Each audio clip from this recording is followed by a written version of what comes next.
Toujours en rapport avec le discours du président du CNC, Jean-Raoul Mbadinga fait une sorte de rétrospective vers la marche du secteur de l'audiovisuel depuis 1990. Dit-on, épanouit l'homme.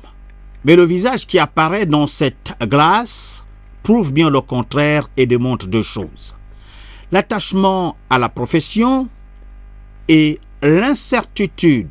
La peur d'avoir embrassé une profession dans ce monde de la communication qui n'a pas épanoui, mais détruit les serviteurs, même les meilleurs. Dans la glace, c'est une vie qui rappelle que la grandeur de l'homme se situe dans sa capacité à épanouir le plus faible.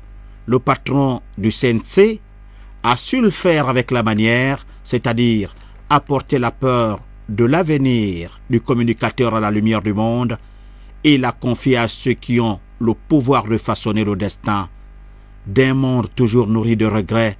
Et du coup, dans cette glace se profile l'ombre d'un procès contre les premières générations pour toutes les règles de discrimination mises en place en vue d'arracher aux communicateurs leurs larmes jusqu'à la mémoire.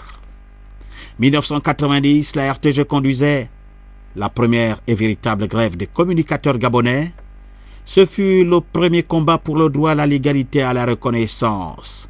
La légalité de tous devant l'argent et la reconnaissance, celle de donner un esprit à ce quatrième pouvoir apparent. 24 ans après, c'est la maison Georges Rawiri, belle maison de verre, et puis point final. 24 ans après cette grève, l'horizon demeure toujours sombre à la lumière de ce discours qui restera gravé dans les mémoires des communicateurs. Le CNC a fait un rapport juste et a porté sa part de choses. Pas de prime vestimentaire, pas de prime de risque, pas de statut particulier. Rien n'est résolu et l'avenir du communicateur est toujours accroché à celui des autres, c'est-à-dire du taximan pour vous transporter et du malien du coin pour un bon pour à régler le 25 du mois. Avec du recul, on a comme l'impression de se retrouver dans le fond devant des manœuvres qui conduisent les politiques à se nourrir de cette misère et que résoudre cette situation reviendrait à vider la politique de sa substance. À cet instant, la maison Georges Rawiri renvoie ici la belle image de la communication, celle d'un miroir aux alouettes.